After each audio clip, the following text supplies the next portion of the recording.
Okay. My feeling is that an editor's greatest skill is to recognize skills in others.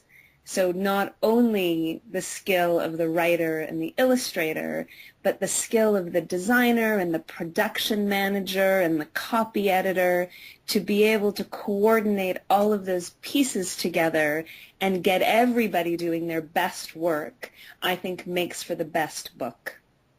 Okay. But that seems like a talent recruiter or a manager. Do you think it's like that? Someone that can see, as you said, the talent of others and use it is what really There's describes. Uh-huh. there's also you want everybody to do their best work. Okay.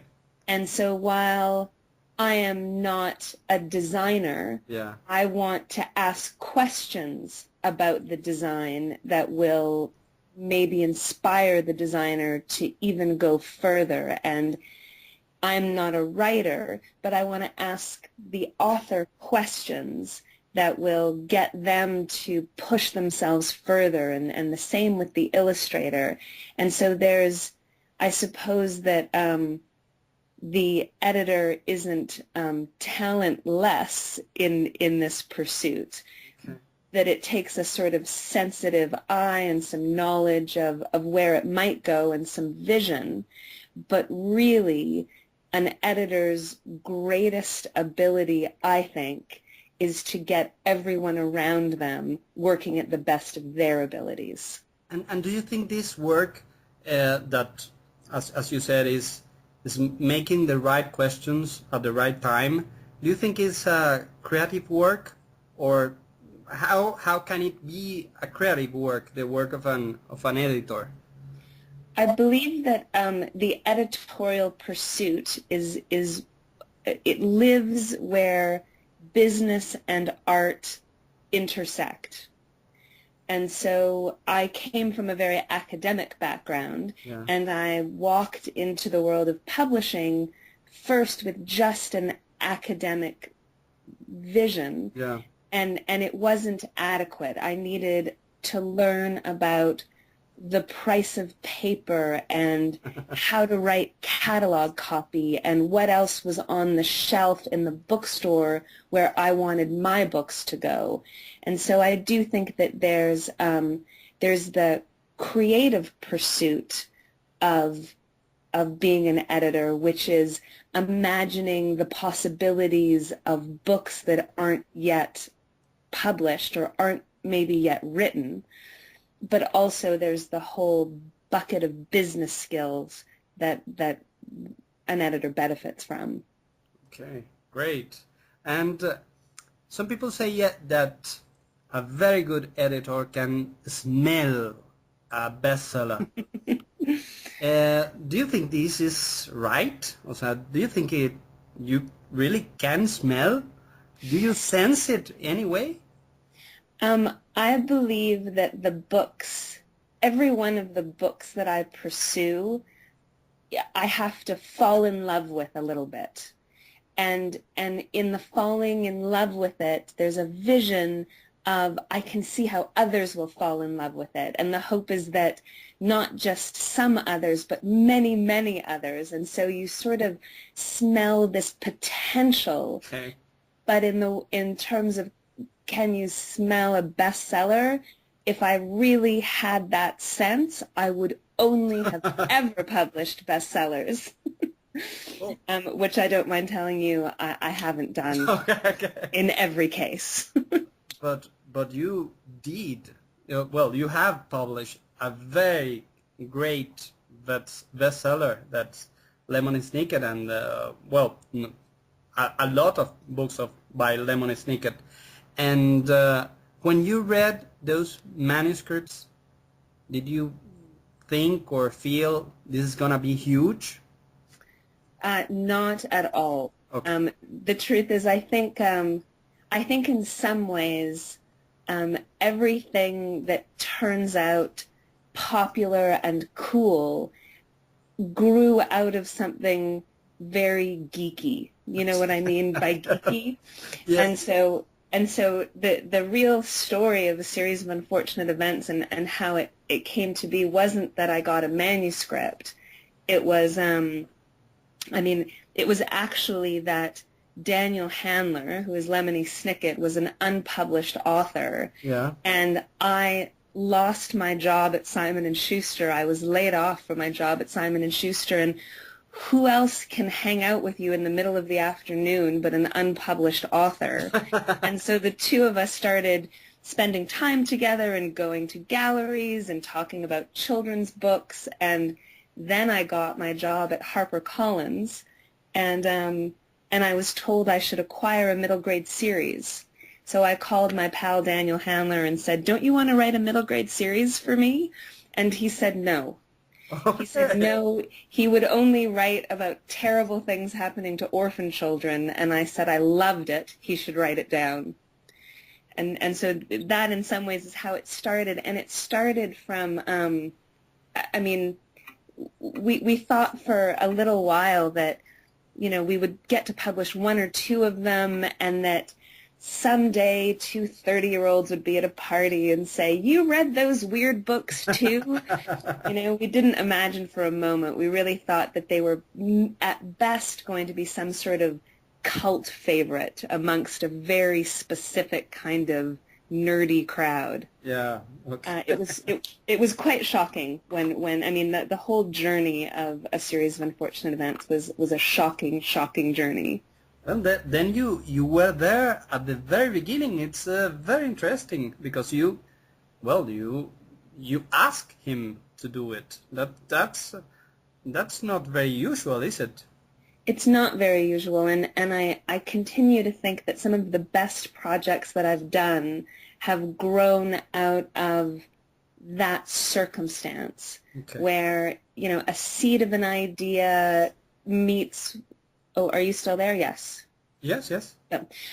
Where the seed of an idea meets with the right circumstance and the right creative person at the right time. Okay. And how does it feel to publish a bestseller like that? Lemony Snicket is known all over the world, and everywhere you go, you'll find even merchandising from the books you published. How is it, and how was your work with all this big machinery working, or did you leave it, or did you participate in this growing thing?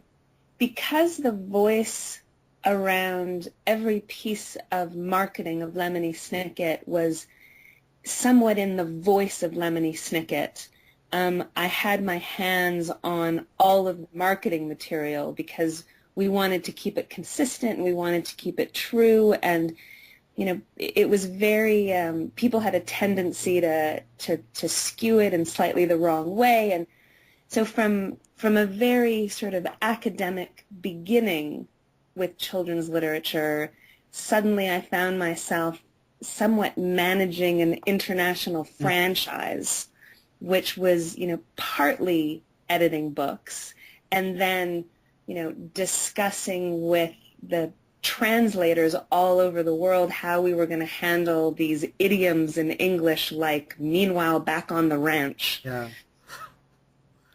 and do you like it? It's a complicated question. To have such a tremendous success was a tremendous joy, in that I could imagine these books were having an impact on readers all over the world, and to think that the books that you're working on are actually making their way into the hands of readers is a great joy. Yeah. On the other hand, it became quite a conspicuous occupation where, the next manuscript being late was going to have an unfathomable impact on, the very bottom line of the international company that I was working for. And so it was a bigger, I certainly didn't pursue a career in children's books thinking that that's where I was going to end up. So there was a lot of shock and confusion, but also great enjoyment. Great. Well, what is different in this book by Lemony Snicket that you think have worked so well? You said, well, this geeky thing that they have. Yes. But it's not the same by all the books by Lemony Snicket. Now you are participating in a new project. I saw a video. I haven't with the 13 Words. Yes. Myra Kalman. Mm-hmm. It's very interesting. And do you think it's the same? The series it's a big thing, and this is like a very weird book. What do you think about this new project? Well, let me think about that for a second. It has been wonderful to free ourselves from the restraints of the 13 books in a series of unfortunate events. And there was all kinds of wonderful challenges that came with those 13 books, and the story of the Baudelaires and the journey of Lemony Snicket through that. But it's been interesting. We've done 13 Words. There was another picture book published in 2009 called The Composer is Dead. Yeah. And it's a Peter and the Wolf sort of narrative introduction to the orchestra. And so all of these, but it's a murder mystery. It's actually the composer has been murdered, and all of the members of the orchestra are suspects. And so it's a way of, where were you last night, flutes? And so all of it has a very snickety, there's a snickety aesthetic and a snickety sort of voice that's always consistent, but these projects are all very different, and it's essential so that we can continue to pursue very different things. I'm coming out it will be publishing in January of next year, January 2012, is a book by Daniel Handler, who is Lemony Snicket, but it is a book being published under Daniel Handler's name, also a collaboration with Myra Kalman, and it's a young adult novel. Okay. And so it's very, very different. And I liked to say to Daniel that editing Daniel Handler was much, much more difficult than working with Lemony Snicket. Okay. And in some ways, it really was. So they are different indeed. Very, very different. Okay. I'm very proud of Daniel's work in Why We Broke Up. It is a complete departure and a whole new genre, and for Myra Kalman too, it's her first young adult book, and it was one of the most challenging and joyous books I've ever worked on. Is it a graphic novel or something that she's? It's the concept of Why We Broke Up is it is a letter being written by a teenage girl to the boy who broke her heart. Okay. And she is the letter is going to accompany a box of stuff that she's about to dump on his front porch. And the stuff in the box is all the mementos of their relationship. So, the caps from beer bottles and the ticket to the movie, their first date. And she's going to tell the story of each of these items. Yeah. And all of these items together will explain why they broke up. Yes, it's a beautiful idea. It's gorgeously executed, and really Myra Kalman, who I am head over heels in love with. I just feel her, and I have been for as long as I've loved books. I've been a huge fan of Myra Kalman, and to see these objects rendered in her style, it's such a wonderful experience. Which one is your favorite? Which book? Yes, of all of those you have published. I don't know. I feel you're asking me to pick between my children. I can't do it. Okay, well. And what do you think are the positive things and the negative of being an editor and working with a big house as HarperCollins, or is it different from working with a very small publishing house? I would say the greatest pitfall of working for a big house is I've been laid off twice. Okay. And I think that I think that books is a tough business. And aside from the tremendous success I've seen with A Series of Unfortunate Events and Lemony Snicket, I've seen many, many books flounder and fail, and I think it is difficult to keep a company running. I wouldn't, if I were going into business, I'm not sure I would choose to put my money behind a publishing house. And so I'm grateful. Do you have this expression, to work for the man?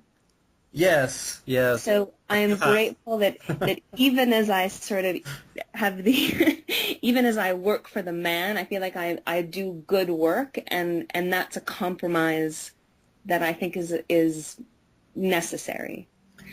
I've not had the pleasure of working for a very, very small house, and so I don't know exactly how it's different, but I know that these big publicly owned companies come with a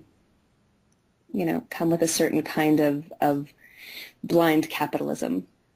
Talking about demand, Jason Epstein and Andrei Schifrin wrote a few years ago two, very strong books about the publishing industry and the problem with freedom, about these great big publishing houses aligned with communications corporations. And they say that a publishing house has to be very small to do the very best work. Do you think this is right, or maybe the visions are a little bit troubled by all the changes in the 90s and the 2K? Well, it depends what the goal really is. If it is a purified vision of, publishing's responsibility is to only publish the greatest of literature and to forward culture, then I would say a different model would be better. But these publishing houses that function within a capitalist community, I'd like to think that A Series of Unfortunate Events is an example of good quality and great popularity. Yeah. But I also know that that publishing houses are, chasing trends and publishing more vampire paranormal romance than anyone could ever desire, and yet people do have a desire for that sort of thing. And I don't believe that I grew up very much reading Archie comics. Yeah. And I think that eventually I tired of Archie comics and I moved on to more challenging literature, but there's nothing wrong with forgive me, there's nothing wrong with crap. Yeah. Well, Stephen King is a great fan of Archies. Yes. Later, when I'm not recording, I would like to ask you something about Archie, but not. Okay. Anything. Okay. Well, and do you think these 13 books of a series of unfortunate events could be possible in a very small publishing house? I'm not sure. I would like to think yes, and I don't exactly know. I can't exactly pinpoint how it happened that a series of unfortunate events grew into such a worldwide phenomena, and so I don't know. I don't know. I mean, the certainly when we published those books first at HarperCollins, I was a very junior editor, and Lemony Snicket was an unknown quantity, and it wasn't that we got published at a very high level. We were published at a very modest level, and in fact, you know, we had great fun with the packaging, and we sort of this paper over board package that was priced quite inexpensively, and the marketing voice that we put on the books, which was, you know, surprising that no one had ever done before. This idea that, you know, you won't like these books. You should put this book down and find another book. This book is too upsetting for you. That sort of negative reverse psychology, it's, you know, shocking that no one had done before, but no one had done it before. And I think that, you know, these were the aspects that got its attention and its initial sort of word of mouth, and just, you know, the quality of the writing. So it stands to reason that it could have happened at a small house, but it's impossible to guess. Okay. And well, you earlier told us that, well, you are a friend of Daniel Handler, but how's it the work with author and illustrators? And which ability do you have to do it right? Because many people talks about the author-editor relation as an issue, and do you feel it's hard to mediate between both of them, author and illustrator, and if you have any problems with any author or illustrator in the past? I think that the, you know, to go to the beginning of your question, I think that the editor, that relationships with authors and illustrators are treacherous. It is the most sort of dangerous terrain of the pursuit, and I believe that every author and every illustrator, in some ways, that I work with, needs a different editor.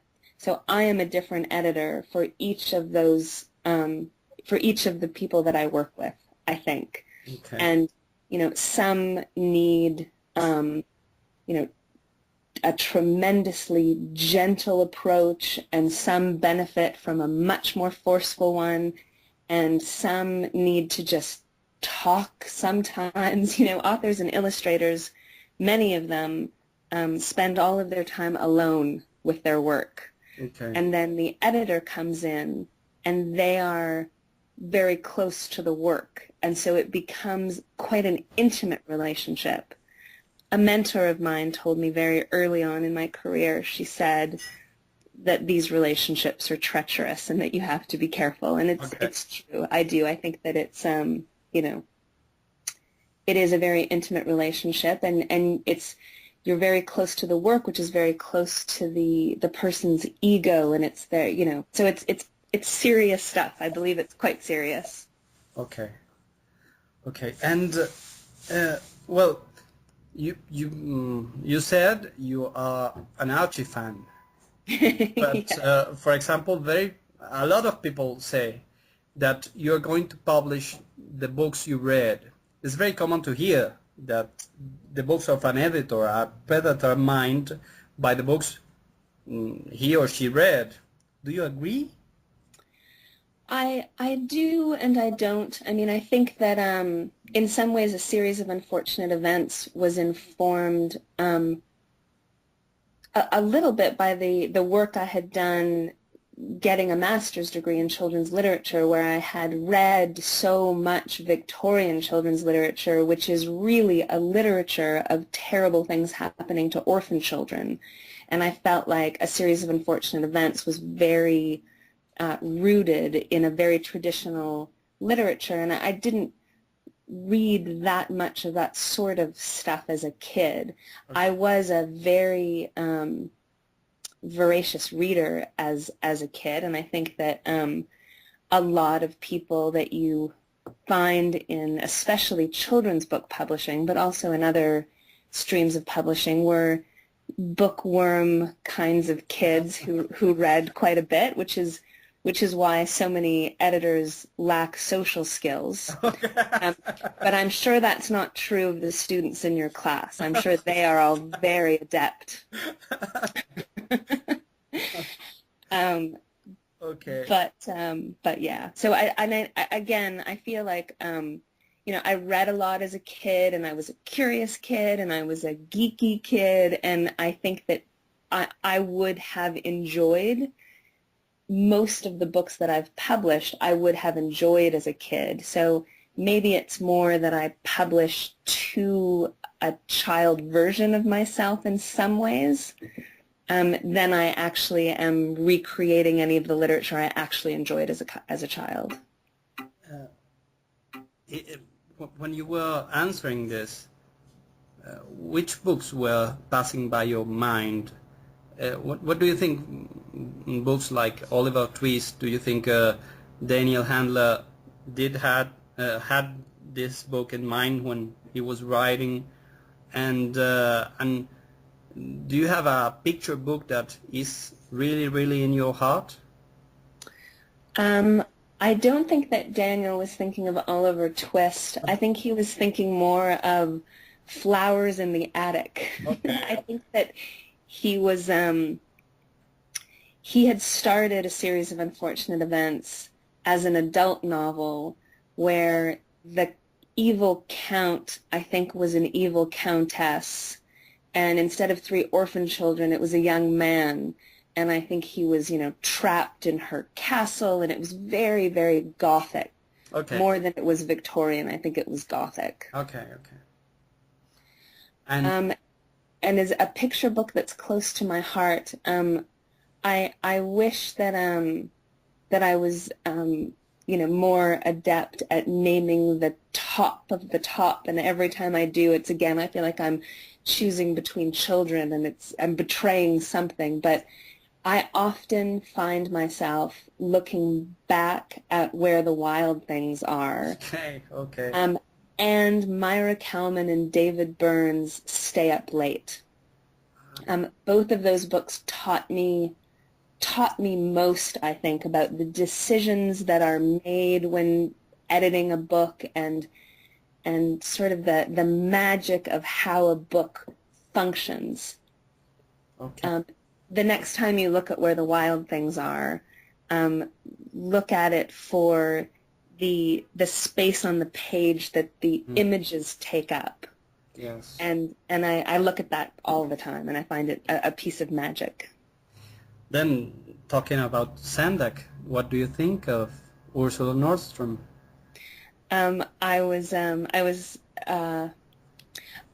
Her book of letters called Dear Genius, I keep very, very close to me at all times. I read it so frequently and dip into it so frequently that I have tried to keep it away from my authors and illustrators because I'm worried that they'll see how much I imitate her. So that's our secret, just between you and me and everyone in this class. Okay. I have been ripping off Ursula Nordstrom as long as I can remember. Okay. Well, it's a huge presence. And how is it in a house like Harper? Do you have a senior editor or something like this presence? I mean, a reference or something? There are many editors who I've had the great privilege of working with and around through my career, and I've learned tremendous amounts from them. You know, I studied children's literature, and I came into publishing with knowledge of the books, but not so much knowledge of how they were made. And so it's, you know, I didn't have the good fortune to be in a class like the one that you're teaching. No, no. I think they are not so fortunate, but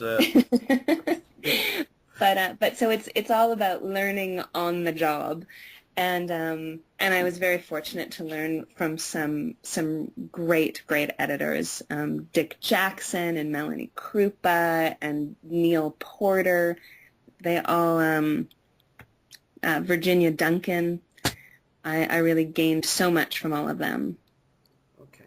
You did well. You have a master's degree in children's literature, and well, in a very, you are specialized in this field, and you have a theoretic approach, and you were talking about it when you went into publishing, the difference between this making books and all this literature theory.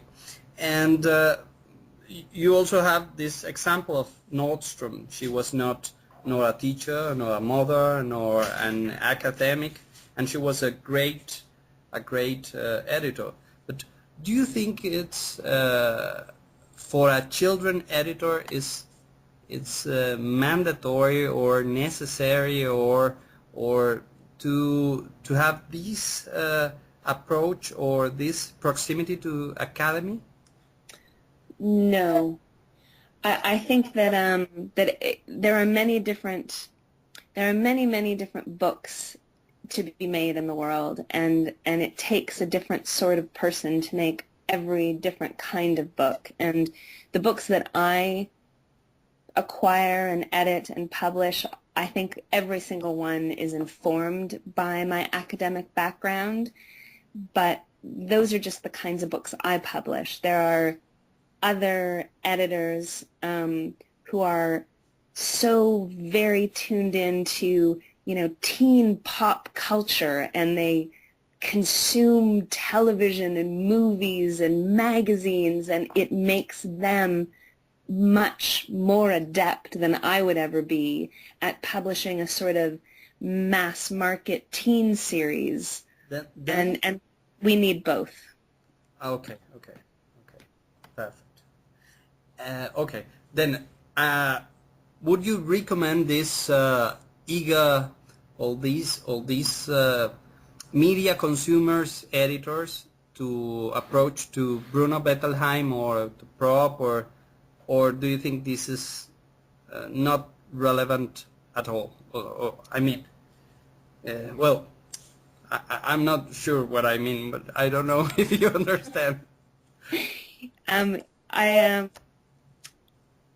Well, maybe this will answer the question. I'm not sure if it will or not. But when I was a part of an editorial group at HarperCollins that was they did a lot of the paperbacks and a lot of the teen stuff and a lot of series work, and they had a book group. We started a bit of a book club, and we met maybe every 3 months, and somebody picked a book that they were interested in reading that wasn't a HarperCollins book, you know, so it was a competitive title or something interesting that would inform the work that we were doing.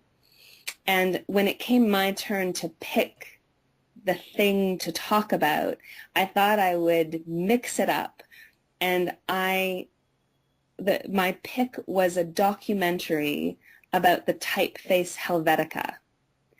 And this is the kind of thing that consumes me. I feel like in the world where I'm a book geek, I'm in love with typefaces, and I'm in love with paper stocks, and I'm in love with bindings and papers and all of that sort of thing. And so everybody had to watch this documentary, Helvetica, and then we had this conversation, and I came to the table just assuming, you know, here was this group of people whose job it was to choose typefaces, or to, you know, with a designer, approve the chosen typeface for a book. And, it's something I thought a lot about as I edited books. And it was a group of people, and I realized, sort of to my shock, that half of them, first of all, didn't know what Helvetica was going into it, and commented, they should have started the movie by explaining what is Helvetica. And I thought, well, no, they shouldn't have. You should have looked it up first. It just seemed to me like I realized, I realized more and more that editors do come from very different perspectives, and they have different passions, and I think that those passions inform their work.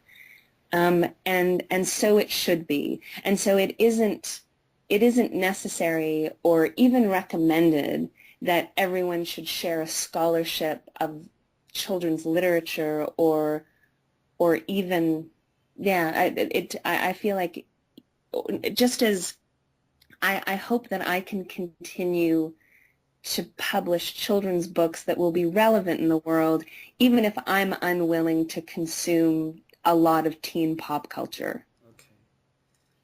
Well, Susan, I'm so grateful. This has been a great interview. I think all the people are going to enjoy your thoughts and opinions about this, and well, I'm really, really, really grateful about this. It's been my great pleasure. I'm sorry we couldn't see each other. I put on lipstick and everything. Yeah, oh well. It's a shame. It's a shame. But we will see very soon. I hope so. I hope so too, and really anytime. Okay. Bye. Take care. Bye-bye. Thank you.